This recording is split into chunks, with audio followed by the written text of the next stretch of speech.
Happy New Year! Happy New Year, everybody. I hope you had a beautiful night. I hope it was restful. You celebrated with people you love. I hope you guys are feeling good. I had a moment I was reflecting about last year, and I realized one of the most peaceful times of my life last year was when I was laid off. One of the things that I was afraid of happening happened. And when it did, I was not worried. I wasn't anxious. I was like, it's fine.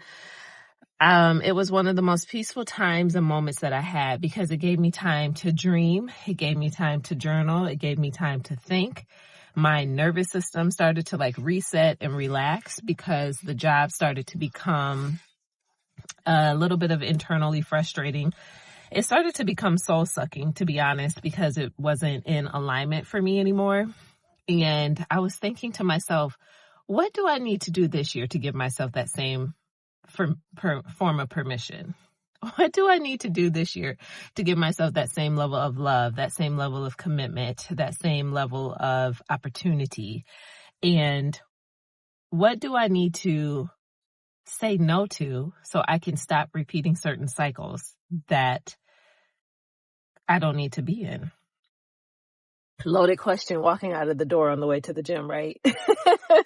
Trying to get my phone holder to work here so I can prop you guys up and we can drive and talk. But yeah, going into this year, I don't want to do things that are soul sucking. I don't want to say yes when I really want to say no. I refuse to take on things that feel out of alignment. I don't want to work the job that doesn't know how to prioritize its people before its members, to be honest. It's 2026 and we still have companies that function that way. I want to put me first. I need to build my foundation. I need to choose me above others and not apologize for it. I noticed a pattern as I was doing some unpacking, which was deep. It was like some trauma therapy work unintentionally, but we can chalk it up to eat, pray, love. Oh my gosh, y'all. Am I going to get this? Okay. I think I got it. Okay. Maybe. Okay. We can chalk it up to watching the movie Eat, Pray, Love at 5 a.m. and going through these emotional questions and thoughts because I felt her so deeply. I feel like the past 18 some years have been living outside of my own reality. I've been allowing myself to be at the mercy of other people's circumstances with the desire of chasing love and feeling wanted and feeling needed. And I got emotional because it's like, girl, why'd you do that? Why'd you do that to yourself? And I realized when it first started, that's a part of the uncomfortable work when you figure out what was the root of this? Where did this even came from? For a long time, I was like, childhood was fine. It was fine. I actually had some opportunities, but seeing where my first serious relationship caused me to follow that person to the moon and completely abandon myself and abandon my plans and abandon my dreams, right? I had got accepted into a really awesome business school here in Michigan. It's called Northwood. And I was doing a 3+1 program. So I would have done 3 years of my community college at a very affordable rate and did a year at Northwood. And I would have had doors open up for me in the fashion industry that one could literally dream for. But instead, my relationship at the time, he went to a different school that was about 45 minutes from my school. And then my best friend at the time was going there. And I was like, I need to go where they're going. I can't go here, because they're all here. And little did I know, I made that decision to go to the school he went to 45 minutes away from mine because I wanted to be not only closer to him, but I was afraid of losing this person. And I thought if I was closer in proximity, I wouldn't be an afterthought. Where the hell did that idea come from? Unpacking recently before the new year ended and doing a little bit of work myself showed me that it stemmed from moments in my childhood where I had to quote unquote prove my worth to my father, improve my worth to be loved. That work was a form of approval, and seeing how my dad would go home and go to work and come home after working 12 hours and miss my sports games, miss certain events because he had to put food on the table. But he always highlighted the fact that, well, at least you can afford to do this. This is why I can get you a car. This is why you really don't have to have your first job. And seeing how my mom was in that marriage too, of very much people pleasing tendencies, or being quiet when there were moments where she probably should have spoke up. And speaking up would sometimes be an argument. And seeing what she thought love was really at a great sacrifice and disservice to herself. That is where I started to pick up this habit and this behavior. And I just went through the line of unpacking the serious relationships I had and my willingness to uproot myself and move to a different state, uproot myself and move again, and then try to move even closer out of just lack of identity and like literally not choosing myself, not loving myself enough to make what I had already created for myself a non-negotiable, but I made it at the will of everybody else that I thought that I loved, because I thought me moving and me accommodating them was alignment. That could not be so far from the truth. That's crazy. Literally crazy.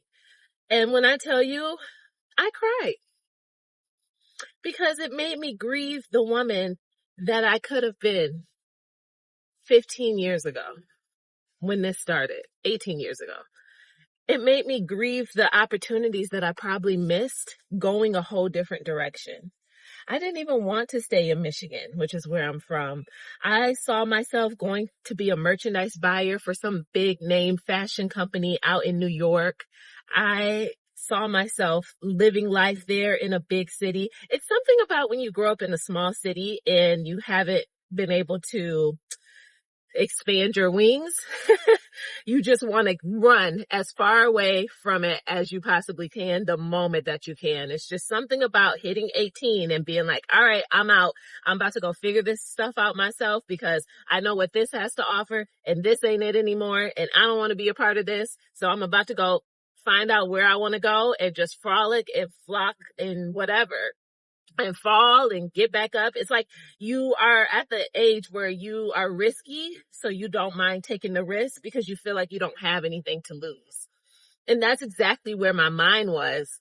But I allowed my decisions, I allowed the relationship at the time, I allowed the friendships at the time to make the deciding factor on a huge trajectory of my life.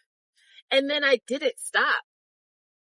I allowed every other relationship behind it to make the same decision for me. Yeah, let's go to Atlanta. I love it there. I'm ready. I'm very pregnant, moving out of state away from my family when I shouldn't have. And then my son passed away after that happened, 36 weeks in my pregnancy. And then where did I end up? Right back home, right back to Michigan. Yeah, I'm ready to expand my wings. It's time to go now. I gave myself some years to heal out North Carolina. I mean, when I tell you North Carolina was the most healing year of my life, I knew 2 people and one was my cousin. I knew all of 2 people. I started meeting more people. It felt perfect for me. It wasn't a big city. I was down south. I had good weather. It was just a beautiful place to be. It was unfortunately right before the pandemic, like literally 3 or 4 months before the pandemic. So that slowed me down, but I started getting involved in church. I had a Bible study group, Financial Peace University, that me and one of my girlfriends were leading. I had all those things going on. And then I'm like, okay, well, I'm ready to date. get on there, meet a man off the dating app, and then here we are, probably about a year later, I'm moving back to Atlanta and moving in with this man. I had no business doing either. I had no business doing either. But you know what? God sustained me and protected me, because just months after that, literally, I got diagnosed with breast cancer. And when I tell you, I don't think I could have been treated anywhere else in the world as great as I was treated in Atlanta for my breast cancer journey. And that's what made me a little emotional, because it's like, dang, I went so far off the path, and then this happened, Lord? Like, really?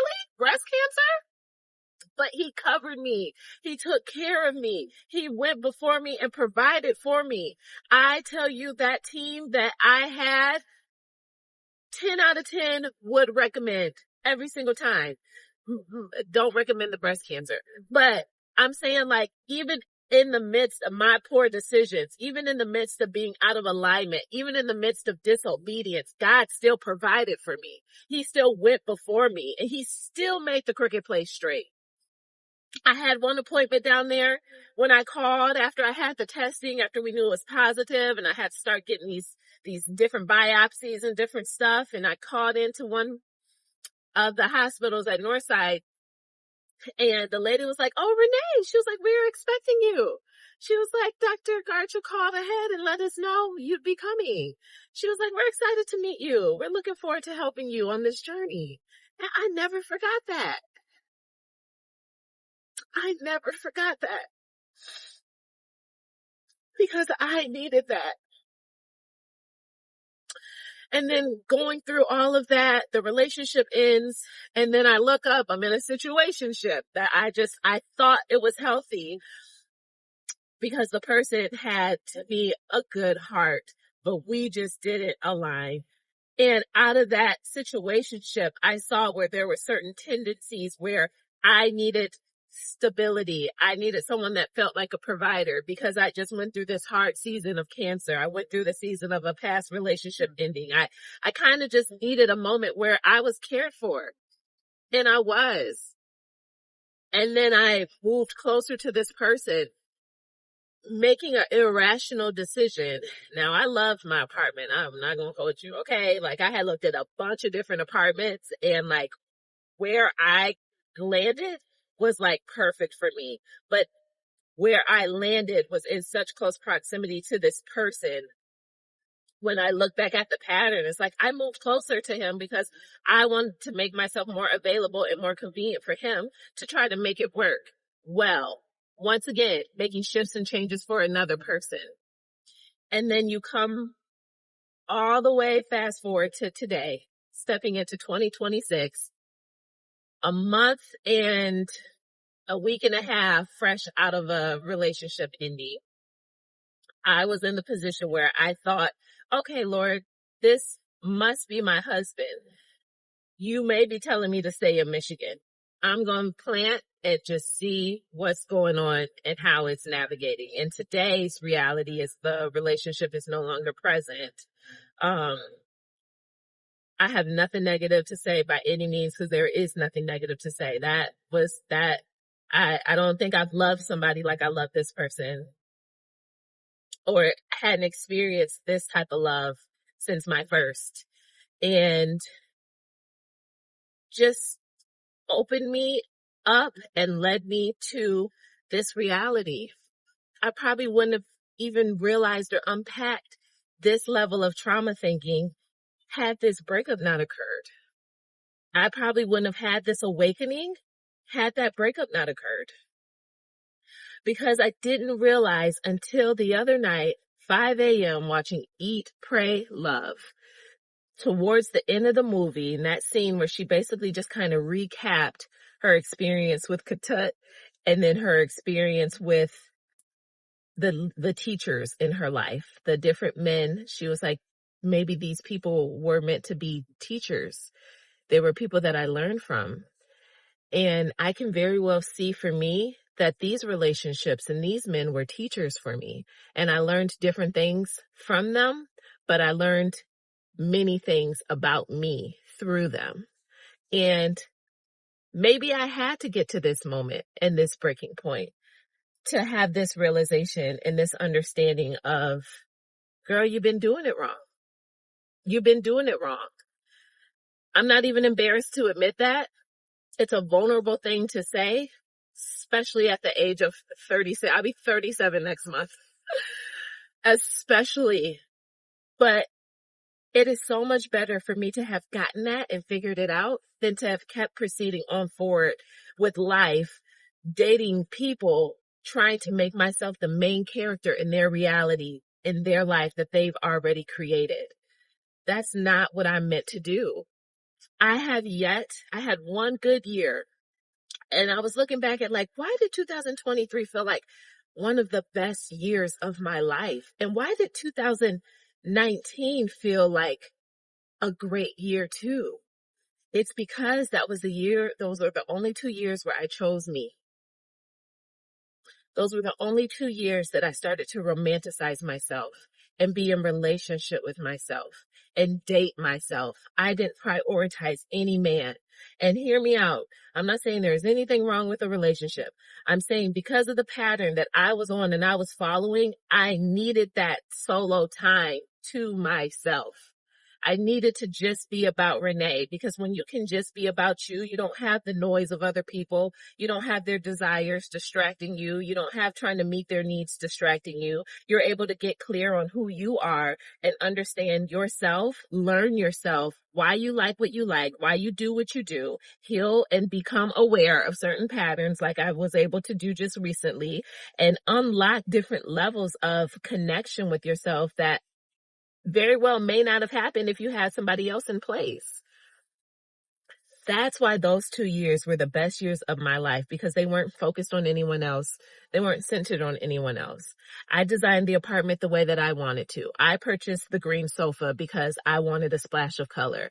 I got the cream rug because I knew a lot of people wouldn't be at my place to get it dirty. I went to Trader Joe's every week and brought eucalyptus for my shower because I like the way it makes me feel. I also brought flowers, fresh flowers, and decorated around my apartment with the flowers. I brought the scents that I love because I love how hibiscus is so clean and it smells so good in my apartment.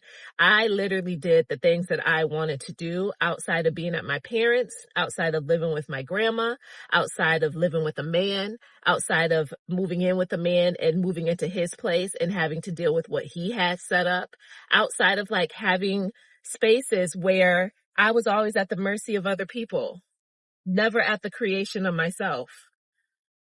That's why those years felt so good. So now this year of Renee choosing Renee, I'm standing on that, and I'm resting in it. I'm sitting in it, and I'm seeing where it's going to take me. But I know right now I can't make any other decision besides that one, because it's the decision that I have to make. Like, quite literally, I have to make it. I owe that to myself. I could feel it so strongly. I'm not letting up off of it either. And I'm leaning into it. And I'm so excited to see where it takes me. I'm so excited to see who it makes me and turns me into. I'm so excited to learn more about myself. I'm just excited. So I feel like 2026, a word I keep saying is liberation. And that's my word. That's my word. To live a more liberated life. That's the goal. Point blank, period. Oh, man. All right, y'all. Well, I hope your new year is off to a good start. If you can resonate with like anything that I said, let me know in the comments. If you realize that you need to choose you this year, put choose in the comments. Let me know what you're choosing yourself for, what you're going to do, and what that looks like. And until the next video, I'll talk to you later. Peace out.